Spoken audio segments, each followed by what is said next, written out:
Thank you, Mr. Chair. Before I get started, I'd like to take a moment to clear some things up for the record. We've heard accusations that the department has intentionally devoted minimal resources towards handling congressional oversight in inquiries, but let's also remind people that every day your primary responsibility is the health and wellness of 340 million Americans, keeping them alive and well. Assistant Secretary Igorin, would you like to clarify anything briefly regarding this claim?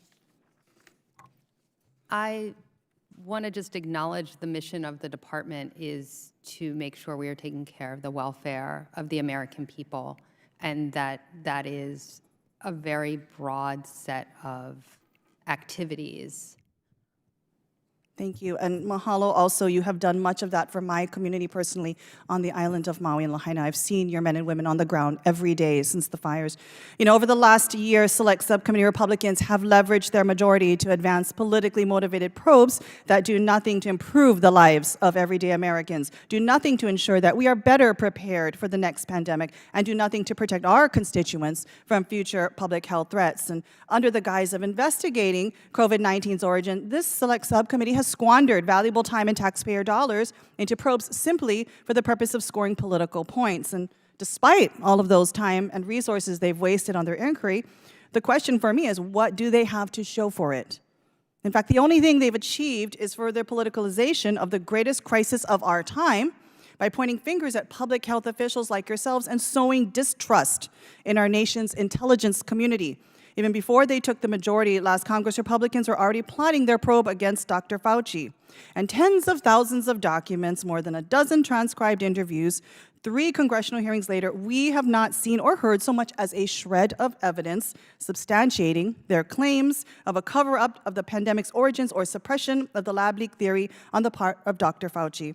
Instead, we have witnessed the majority repeatedly rely on speculation and distortion of the facts to fit their narrative. For example, they've baselessly accused Dr. Fauci of playing semantics with the regulatory definition of gain-of-function research, despite all documents and testimony, including his 14-hour closed-door interview, plainly demonstrating otherwise.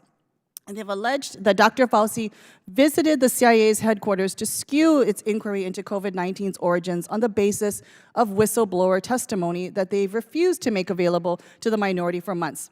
Without a single shred of evidence substantiating this claim, the majority released these allegations publicly.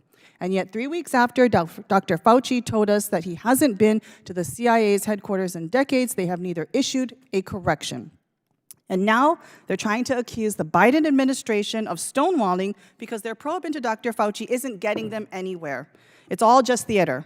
As we have seen today, the majority's desperate fishing expedition to seek a scapegoat rather than the facts does not put us on a path forward to meet the supposed mission of this subcommittee.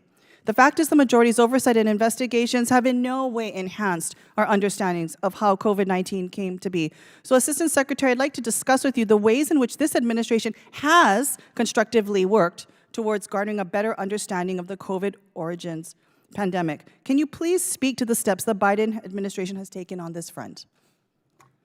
Congresswoman, as the President and many other officials have noted, understanding the origins of COVID and understanding the science and how to make sure we are looking forward to better response to future pandemics is essential. And that has included work by the intelligence community, but also, as this subcommittee has heard, conversations among our own scientists about understanding what lessons we've learned and how to move forward.